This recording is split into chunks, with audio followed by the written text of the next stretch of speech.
Coming this fall from SJS Direct in paperback and Kindle Unlimited, The Man Crisis. Learn why so many men are struggling to find their way in an increasingly gynocentric world in The Man Crisis. You can pre-order your copy of The Man Crisis today on Amazon.com. A majority of the workers today in America's job market are women. And the reason why we have a majority of women in the workforce today is not because of necessity, it is by social design. And it's by social design because the wealthy want to be able to have a group of workers who they believe would contribute to their bottom line. Now, in order to understand why there are so many women in the workforce, we have to go back to World War II. Now, during World War II, most of the men in America were out fighting the Axis powers in that great war. And as those men were fighting that war, most of the women were working in factories in the jobs men used to have. And as those rich factory owners began to bring those women into the workforce, they began to realize the value of women to their bottom line. And that bottom line was this. When it came down to women, they knew that they could pay these women lower wages, one. Two, they knew that these women would be more submissive and obedient to rich male authority figures, so they could get these women to do anything in the workforce, because whenever it came down to a man, usually he would give them resistance, and women would not give them any resistance in terms of things related to policies as related to safety or things related as to overtime. So they liked hiring women because they would be more submissive and more obedient. And the third reason why they wanted to hire women was primarily because they knew that women, as a breadwinner, was more about consumption and not about production. Because as it relates to women, women are consumers. And as a consumer, they usually went out here and bought most of the products for the household. That meant most of the food and most of every other thing that came into the home was primarily because the woman was the one spending money on it. So if the woman worked for her own money, that meant she could have more control over the dollars. And many business owners began to realize that if this woman had control over the money in the home, what would happen is she would primarily be the one spending money on consumer goods. So for every dollar that a company gave her in wages, what would happen is a company would get $5 in return for their dollars. And as the home had two income taxes, that meant that there would be more revenue coming to the government. So they wanted to bring women into the workforce because they thought it would profit them.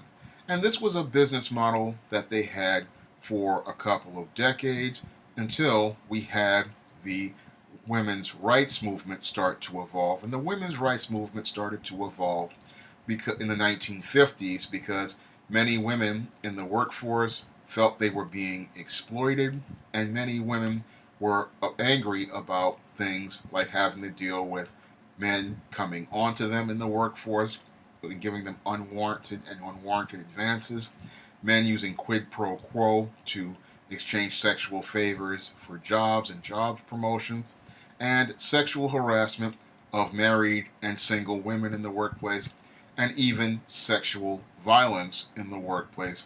And this is what the women's rights movement wanted to correct as related to women.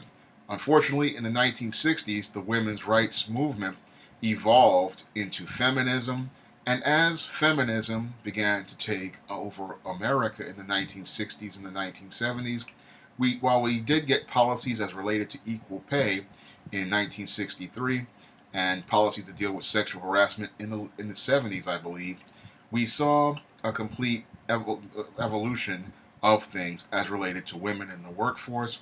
And these things were not really positive for the country in the future. Now, as we had affirmative action making efforts to correct the past discrimination as related to black men and opportunities in the job market, those programs were subverted by white supremacists and corporate business owners because they wanted to bring more women into the workforce. And again, the reason why they wanted to bring women into the workforce was because they knew if black men had economic power, what they would do is use their economic power to become producers, because this is one of the core reasons why corporations prefer hiring women over men, is that they know that men primarily are builders, men primarily are producers, and men would create companies to compete with their businesses. However, a woman, they know, usually is submissive, more docile, and she's primarily a consumer, so they know they're going to get a greater return on the dollar if a woman is in a position in their business, and they know that for every dollar they spend on that woman, they're guaranteed $5 or $10 in return, or even $100 in return if that woman is working an executive or management position. And that's the core reason why they went out of their way to hire white women in affirmative action over black men, because they just did not want to give money to black men, because they knew if black men had economic power, they would start building businesses to compete with them, whereas these women in the workforce, they wouldn't even think about competing with them. They would be this docile, submissive female who would go out of her way to work the longer hours without asking for compensation, and go out here and work these longer hours and not challenge anyone, because as it relates to the woman, the business owners believe that she would be a greater asset to their bottom line, and that's why they go out of their way to hire women. Moreover, for if a company hires women, like women of color, they would get things like tax breaks and tax credits, and that's something they wouldn't be able to capitalize on if they hired men. Now, this business model again remained very profitable for many businesses over the years, and it's not until we get to the 21st century that we start to see cracks in the model. And those cracks in the model are because many of these business owners are finding out that by having so many women in the workforce, what is happening is they're having problems on the creative side as related to innovation, because when it comes down to women, again, most women are not builders, most women are not creators, most women are not innovators, so they cannot create new business models or new marketplaces. And this is why many companies today are stalling right now, and many industries like Hollywood are stalling right now, because they don't have any men in the business to create fresh concepts, fresh ideas, or try to target new marketplaces, because men by nature have to create new things because that's how they survive, whereas women primarily depend on men to get their needs met, so they have no real incentive to go out here and create new products, new businesses, or reach new marketplaces, because they are used to getting resources from men. And as more women have entered the workforce, they have made more demands for more resources. And as they have made these demands for more resources, they are demanding things like equal pay, even though there has been an Equal Pay Act in place since 1963. And since 1963, women and men have been paid the same wages for over 50 years. However, most companies, they want to appear like they're trying to be fair, and what happens is they try to give women higher wages and executive positions with those high salaries to make it appear like they're all about diversity However, what's happening is that women today are making more and more demands of businesses, and because they're making so many demands of businesses, what's happening is these businesses just aren't in a position to remain competitive or profitable. And the reason why they're not able to remain competitive or profitable is, again, because one, women are not builders and they are not creators, so they're not interested in creating new products or new marketplaces because female nature is primarily about comfort. It's all about creating a secure environment for those who work in that environment. And as they create the secure environment, what these women want to do is nest. And as they build their nest, what they do is they don't think about the customers in that allow you to get the profits for a business, nor do they think about creating products that cater to the customer. It's all about catering to the women in that workplace. And this is why companies like your Yahoos and your AOLs have declined to the point where they went into bankruptcy and had to be sold to other companies. And this is why companies run primarily by females usually don't do well, because when it relates to women, women are primarily focused, again, on security, they're focused on comfort, and they're focused on creating a comfortable environment for themselves. And this has a significant impact on the American economy, because when you have a majority of women in the workforce, what's going to happen is that's going to keep America from being a competitive country as related to other countries. Because if your primarily female workforce is more focused on creating a nest for themselves and not creating products for their customers, what's going to happen is that company is going to go into decline. And many American corporations are in a state of decline because they have this majority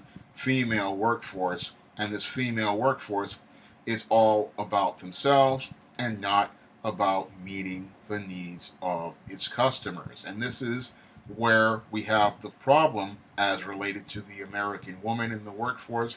It's all about her and not about the customer. And this issue is exacerbated by things like the Me Too movement, which look to make women into victims in the workplace, and you look to use the victim position to get compensation for allegations of sexual harassment and sexual assault, and that these allegations can lead to the termination of the employment of many of the men who worked in a workforce who were bringing innovative ideas and innovative products and keeping companies competitive. So it's taking not only economic resources out of a company, but taking human resources out of a business as well. And when as the state of the American woman in the workforce continues to get worse, it's the thing that could lead to problems as related to the American economy later on. And this is what can happen when you let too many women enter the workforce and you don't let any men come in, because what happens is, with so many women working in the human resource departments these days, they are becoming gatekeepers, and they are creating a bottleneck that prevents businesses from being able to recruit new talent, hire new talent, and retain new talent, because many of the women there, again, they don't want to compete. And what they want to do, again, is create that nest that they want to remain comfortable in, and they don't want anyone to upset their nest. And as the nature of business works, there is no nest, because men know they have to be uncomfortable in order to compete. And it's that discomfort that gives them the incentive to go out here and improve their quality of life. And it's that discomfort that gives them the motivation to compete. So when those business owners and during World War II thought they were out here making a better environment for themselves, making a cheaper worker out of women, they didn't see the consequences and ramifications of it 75 to 80 years later. Because 75 to 80 years later, as the American workplace has changed into a gynocentric workplace, what we have is an American workplace that is not suited for competition, not suited for leadership, and not suited for innovation.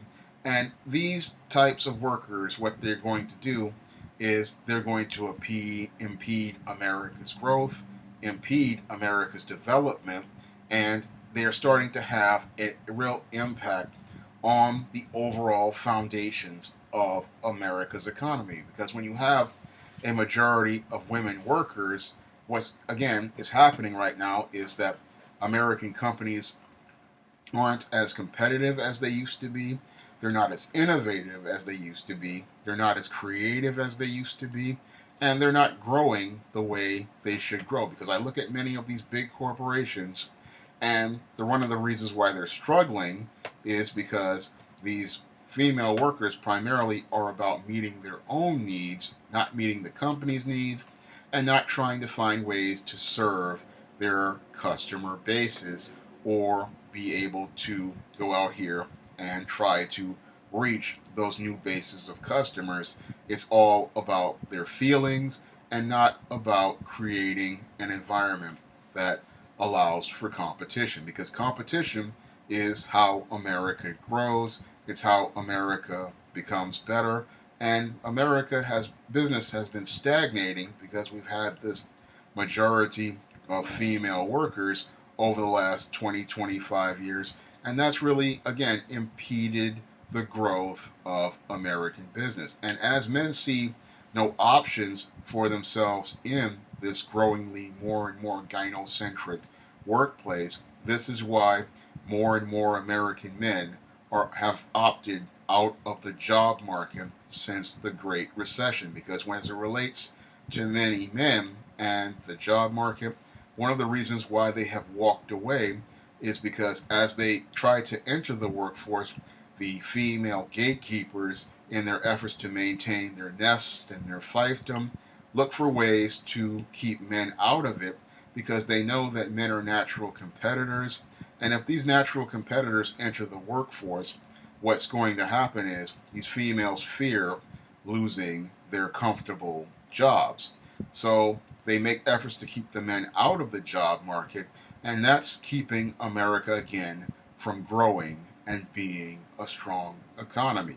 Now, these rich oligarchs at the top, they think that by having these women in place in the job market, that it's benefiting them by them being consumers, but that consumer debt is growing larger as these student loans and these credit cards that these women spend with just create this big, massive debt. And that's, again, hurting America overall, because as women create debt, they create a situation that economically is not viable over time, because had these men been able to enter the job market, they would have created new businesses, new marketplaces, and that would have kept America competitive. However, because a handful of people want to keep making money at the top, they don't see how they're impacting the country overall. Because you need to have men in business, you need to have men competing, and it's the natural state of things. Men get a job, and they get a job so they can start building businesses. And as those businesses compete, what that does is it creates opens people's imagination, allows them to create new innovations, and that allows you to find new customers and new marketplaces. However, if men are not allowed into the job market, what happens is you have what's happening right now, which is stagnation. Because again, as it relates to most women are not interested in creation, they're not interested in innovation, they're not interested in competition, and that's why they aren't assets to companies in most cases, and just liabilities. And the reason why they're liabilities is because while they go out here and consume, they don't produce anything in the long run overall. And because they're not producers primarily, that's what really hurts our economy and prevents it from being as strong as it can possibly be. Now, I'm not against women being in the workforce, but what I am about is getting people to understand the value of men in the workforce. And when you have most of your men walking away from your job market, that's going to have a significant impact on American business because over the last 50 years, we have devalued men here in America, and in the job market here in America, we have a bottleneck created by gatekeepers, and that bottleneck is preventing our country from being as great as it could possibly be.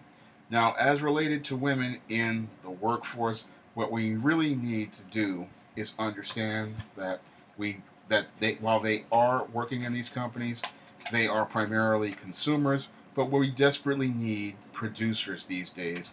And because we need producers these days, we have to start thinking of ways to invest in men so that they can give us investments in the future of America.